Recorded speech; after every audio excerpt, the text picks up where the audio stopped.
봉지욱 기자가 작정하고 국정조사에 출석했습니다. 기존에는 알려지지 않았던 처음 듣는 사실들이 알려졌는데 그 내용이 너무 충격적입니다. 봉지욱 기자의 목소리가 아닌데 봉지욱의 녹취록으로 법원에 제출됐고 이게 증거로 쓰였다면 어떨까요? 실제 검사들이 저지른 일입니다. 영상으로 어떤 일인지 함께 보시겠습니다. 네, 제가 먼저 저는 윤석열 명예훼손 혐의로 그 당시 압수수색을 당했는데 압수수색 영장에 나오는 김만배, 허재현, 신앙님, 조우영, 이철수 이런 분들을 단 한 번도 본 적도 없고 내 핸드폰 압수수색해서 거기서 전화번호도 나온 적이 없습니다. 물론 이제 조사 6번 받았는데 첫 번째 조사에서 그분들 전화번호도 없고 통화 내역도 전혀 없다는 걸 검사가 다 확인했거든요.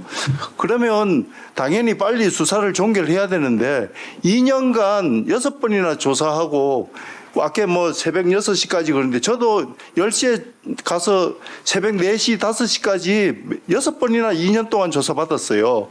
포렌식 하면 거의 몇십만 건 사진이나 파일이 나오지 않습니까? 그걸 전부 다 소명을 다 해야 되고 통신내역조회 서영교 위원장님 통신내역조회 당했다고 그러는데 제 주변에 핸드폰에 있는 한 9천 명 그 사람들 통신내역조회 전부 다 해가지고 사돈의 8촌까지 전부 통신내역조회 했어요. 내 동생 결혼식 때 내 처음 받는 재수 씨 친정 오빠 그런 분들은 30년 동안도 본 적도 없는 사람들 다 통신내역조회 해가지고 사돈 민주당이 있으니까 내 이렇게 피해 당한다고 전부 다 인간관계 이간질 시키고 초등학교 동기들 대학교 동기들 전부 다 통신내역조회 해가지고 그렇게 하고요. 제가 2년 동안 국회 정책연구위원 2급으로 있었습니다. 제가 무슨 도주하고 한다고 출국정지 시켜가 집에 아파트에다가 딱지표 한 달이 멀다 하고 붙이고 말입니다. 이게 무슨 대한민국 민주공화국입니까 이게? 아무도 책임지지 않아요. 윤석열 정권에서 제가 무혐의 처분 받았지만은 누구 한 사람 미안하다 전화 한 사람 있습니까? 검사가 형사상의 책임은 면하더라도 민사상 책임까지 면하는 건 아니에요. 정말 제가 아까 국힘당 의원님들이 가족이 어떻고 그러는데 제 어머니 지금 90 앞두고 계신 분 침실까지 전부 다 압수수색 수사관 3명이 들어가가지고 조사하고 속옷도 다 뒤지고 서랍장까지 뒤지고 그래가 이게 무슨 민주공화국이에요 이게? 정말 저는 무슨 하소연 하려고 온 게 아니고요. 이런 제도 개선을 해서 앞으로 우리 대한민국에서 이런 거는 제도적으로 방지가 돼야 됩니다. 형사소송법도 개정하든지 해서 그렇게 해야 되지 않겠나 이렇게 생각합니다. 무혐의 받아서 윤석열 정권에서 제가 무혐의 받은 사람이에요. 그런데 일일이 초등학교 중학교 동기들 찾아다니면서 저 무혐의 받았다 다 합니까? 언론이 지금도 유튜브에 들어가서 쳐보세요. 조우영 씨 왔었지만은 조우영 씨 이런 분하고 저 통화 한 번 한 적도 없어요. 이철수 제보 현장에 제가 있은 걸로 해가 정치공작 기획했다고 지금도 유튜브 다 퍼나르고 있어요. 보수 언론에. 예. 네. 조금 전에 강백신 검사가 나와서 법과 원칙 이런 얘기 하시던데 제가 한 말씀만 드리겠습니다. 저희 뉴스타파를 상대로 한 수사 전 과정이 저는 불법으로 점철됐다고 생각을 합니다. 일단 법원이 압수수색을 허락하지 않은 범위에 대해서도 저희 집에서 압수수색을 하면서 불법 압수수색이 진행됐습니다. 저희 집에서는 노트북을 들여다볼 수 없도록 법원이 허락을 하지 않았습니다. 그런데 저희 집에 있는 노트북, 심지어는 저희 딸아이가 쓰는 노트북까지 다 분해해서 외장하드 물려서 다 열람했습니다. 이메일을 2,000건이 넘는 이메일을 다 열람했습니다. 그 부분에 대해서 지금 국가배상 소송을 제기해 놓은 상태인데 그게 제대로 진행돼서 여기에 따른 처벌을 다 받기를 바라는 마음입니다. 또 하나 말씀을 드리면 지금 국민의힘에서 윤석열 커피라는 프레임으로 수사 시작부터 계속적으로 말씀을 하고 계시는데요. 저희 보도를 한번 봐주셨으면 좋겠습니다. 저희는 윤석열 씨가 커피 타줬다라는 보도를 한 바가 없습니다. 그래서 이 부분에 대해 저희가 매우 오랫동안 참았는데요. 도저히 안 되겠다 싶어서 전 법무장관 한동훈, 전 방통위원장 이진숙, 현재 국회의원 박종훈 세 분에 대해서 민형사상 소송을 지금 제기해 놓은 상태입니다. 열심히 재판하고 열심히 소송해서 반드시 처벌받을 수 있도록 최선을 다하겠습니다.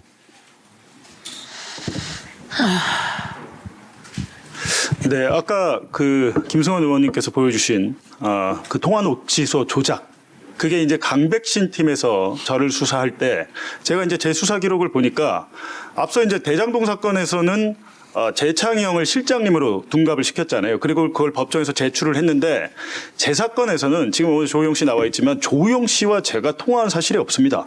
2021년 10월 26일에 90분 동안 만난 적만 있어요. 근데 저와 조우영 씨가 통화를 4번 한 것처럼 녹취서를 조작을 해놨습니다. 통화 상대방을. 그러니까 이거는 제가 볼 때는 실수가 아니다. 왜 하필 강백신 팀에서 자꾸 이런 녹취서 조작이 나오냐. 이 부분에 대해서 저는 반드시 이제 수사를 해봐야 된다고 생각을 하고요.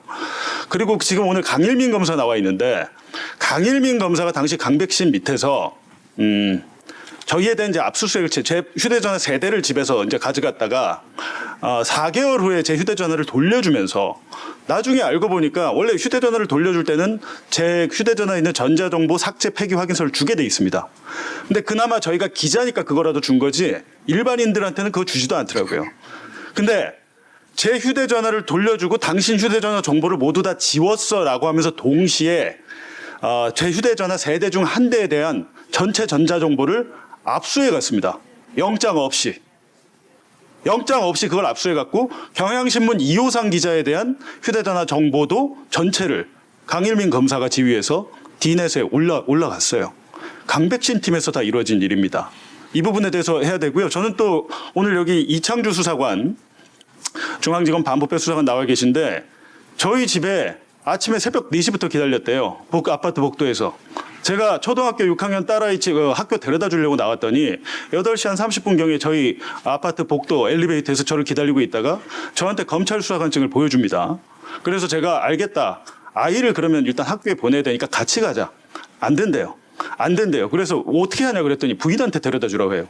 그래서 집을 문을 열고 현관문을 들어가서 부인한테 애를 좀 데려다 줘라. 지금 압수수색이 들어왔다라고 얘기를 했는데 그거를 말을 못하게 합니다. 들어가서.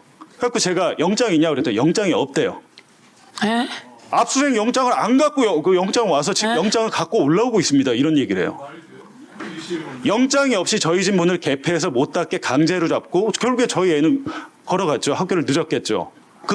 제가 수사관과 신랑이 한 모든 모습을 저희 초등학교 6학년 딸이 다 지켜봤죠. 그리고 나서 들어와서 제 휴대전화를 밑에서 검사가 영장을 들고 오더라고요. 한 20분 후에. 그리고 그 영장을 저한테 주면서 제 휴대전화를 압수를 해갔는데 당시 제 휴대전화가 삼성 갤럭시 S22였습니다. 집문 방식으로 잠금 설정이 돼 있었고 근데 그 휴대전화를 본인이 임의로 열었어요. 어떻게 열었냐고 하니까 설명을 안 합니다. 근데 식탁 위에 보니까 실리콘 골무 같은 게 있어요. 이걸로 열었냐? 대답을 안 합니다. 근데 문제는 제 휴대전화를 압수하면 바로 봉인지에 넣어야 됩니다. 휴대전화가 오염되지 않게. 근데 제 휴대전화를 열어갖고 4시간가량을 봅니다. 그리고 자기 휴대전화 아이폰으로 찍어서 어딘가로 계속 보내고 전화를 하고 보고를 하고 있어요. 오전 8시 50분경 제 휴대전화를 압수해서 제 휴대전화가 검찰의 압수수색 봉인지에 밀봉된 것은 오후 5시 반입니다. 8시간 동안 본인들이 휴대전화를 보면서 뉴스타파 그 단톡방이나 이런 것들을 다 열어보면서 그런 것들을 계속 보고하고 있고 나중에 제가 디지털 포렌식 하러 갔더니 휴대전화를 또 바로 포렌식을 안 해요. 포렌식 하다가 먹통될 수 있다고 캠코더로 제 휴대전화를 4시간을 촬영했습니다. 근데 제가 드리는 말씀이 뭐냐면 이재명을 잡기 위해서 한 수사인데 제 영장에 민주당에서 김병욱 의원이 저한테 뭐 자료를 줬다 그러고 제가 뭐 허재영 기자한테 자료를 줬다 그러고 지금 강백신 검사 뭐라고 합니까? 법원에서 영장 발부한 겁니다. 이렇게 얘기하잖아요. 그 영장 발부 사유가 다 거짓말이에요. 지금 수사 결과 재판하고 있는데 뭐가 나옵니까? 저희의 범죄 사실이 나왔나요? 제가 민주당이나 이재명과 무슨 관계가 있는 게 나와요? 단 하나의 증거도 안 나왔어요. 네. 제가 또 한 말씀만 좀 더 드리겠습니다. 예. 조금만 더 들으세요. 예. 아니 충격적인 내용인데요. 네, 한 말씀만 좀. 이게 이제 정치적인 건 아니지 않습니까, 의원님들? 요 사연이 뭐 여야의 정치적인 건 아니라고 저는 보고 그런 여야 과정 속에서 이렇게 피해를 입어서는 안 된다고 생각해요. 예. 말씀해 보세요. 예. 예. 제가 예. 제가 아침- 들어보세요. 예.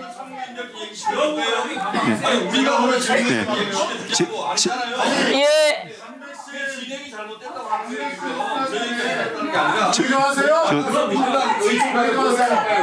저 국힘당 의원님,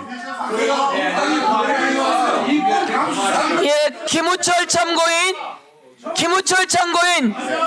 제가 이 자리를 빌어서 참 미안하다고 사과도 드리고 싶어요. 예, 말씀해 보세요. 예, 국힘당 의원님 좀 들어보세요. 제가 10시에 가서 새벽 4시까지 조사받으면요, 검사가 이미 질문 답변지를 책처럼 다 써놓고 있습니다. 그러면 그 질문 중에 이재명이라는 이름이 나오잖아요. 그러면 제가 검사님한테 이 질문에서 이재명이라는 이름은 나올 이유가 없지 않습니까? 그러면 넘어가요.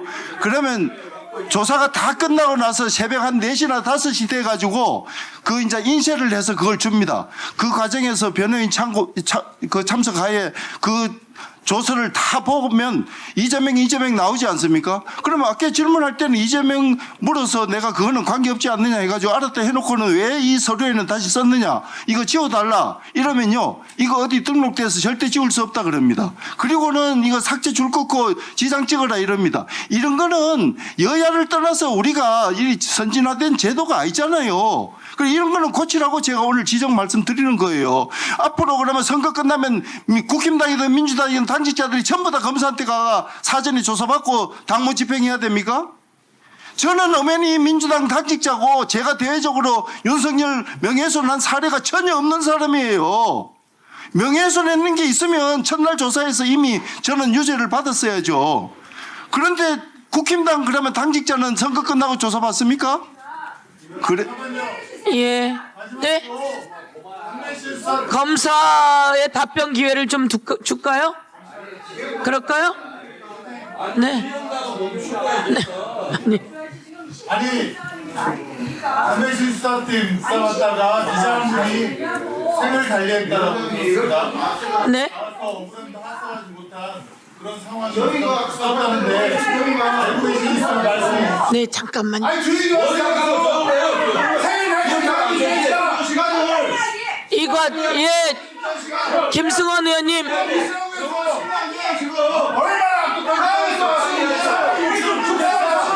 자,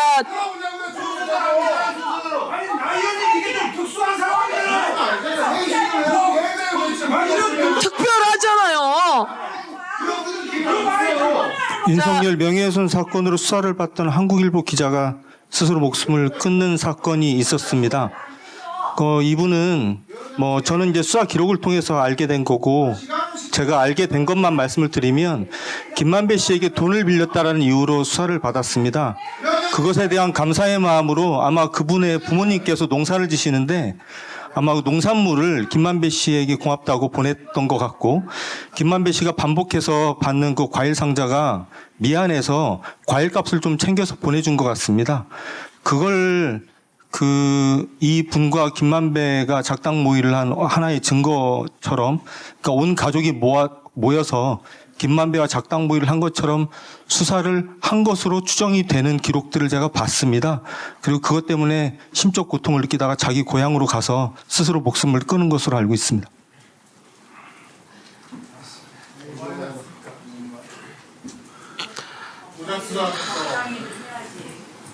한국일보 기자분께서요. 네, 이거 언론에도 많이 보도가 됐습니다. 예. 아니, 저는 죄송하게도 정말 죄송하게도 처음 들었습니다. 정말 죄송하고 미안합니다. 그런 일들이 있었는데 저는 지금 처음 들었네요. 예. 자, 예, 말씀 다 충분히 하셨습니까? 예, 그 다음 의원님들 질의하시고, 예, 3분 들어가시죠. 예, 그럴게요. 그러면 우리 김일민 기자, 강일민 증인, 예, 강일민 증인 검사 이야기 하시겠습니까? 예, 제가 말씀드려도 되겠습니까? 네, 하세요. 봉 이 기자. 과정 속에서 진실을 이야기하세요. 네네네. 네. 제가 선서를 했기 때문에 진실대로 말씀드리도록 하겠습니다. 봉 기자님께서 다소 오해를 하고 계신 부분이 있습니다. 제가 봉 기자님의 휴대폰에서 선별을 한 다음에 불필요한 부분, 이 부분에 대해서는 삭제, 폐기 지휘를 한 것이 사실입니다. 그럼 기록에도 나와 있고요. 그것은 23년 10월경에 이미 제가 삭제, 폐기 지휘를 했습니다. 따라서 재압수를 하려고 해도 압수할 대상이 없는 겁니다. 또 저는 압수 지시를 한 사실도 없고요. 다만 압수 목록 교부서가 늦게 나간 것은 휴대폰은 매우 중요한 증거물이기 때문에 본인 대면 교부가 원칙입니다. 그래서 기자님이 나오신 날 휴대폰을 교부하면서 미처 드리지 못한 압수 목록 교부서를 그날 늦게 드렸을 뿐입니다. 그래서 다소간의 오해가 있었을 것 같고요. 아까 제가 드리고자 했던 말씀이 조금 있어서 간단하게 말씀드리면 그 정영학 녹음 부분은 제가 15년에 수원지검에 수사할 때 제가 들었던 기억이 없습니다. 그리고 저는 정영학의 주무검사가 아닙니다. 그렇기 때문에 제가 정영학을 봐주고 어쩌고 할 이유가 전혀 없고요. 그리고 남욱 씨의 항소심은 제가 전혀 관여를 하지 못했고 저는 그 어떤 부장으로부터건 외부에서건 그 어떤 것도 받은 적이 없습니다. 제가 그분을 봐주려고 했으면 애시당초 구속 기소를 하지 않았겠죠. 저는 그때 로비스트로 예금보험공사가 수사 의뢰한 모든 분들을 제가 다 구속 기소했을 뿐입니다. 이상입니다. 예. 지금 이제 들어가세요. 예. 또 의원님들 질의를 통해서 진실이 서로 확인될 겁니다. 오늘 서로 이야기하는 과정 속에서. 그리고 제가 아무리 봐도 이게 그렇게 수사할 내용이었습니까? 조우영 증인이 가서 수사 받았고 그냥 커피 얻어먹고 나왔다는 거 그 사실 아닙니까? 이게 이렇게 많이 서영교통신기록까지 털어야 될 내용인지는 다시 한번 보고 그 과정 속에서 결혼식에서 만난 누구요? 결혼식에서 만난 사돈의 누구까지 털었다고 하니까 이게 무슨 일인지 모르겠습니다. 엄청난 사건들이 오늘 공개되었다는 말씀을 드리면서요. 향후에도 그리고 그 전에 이런 일이 있었기 때문에 검찰에 관한 문제점들이 제기됐는데 이런 일은 없어야 된다 이렇게 말씀드리면서요.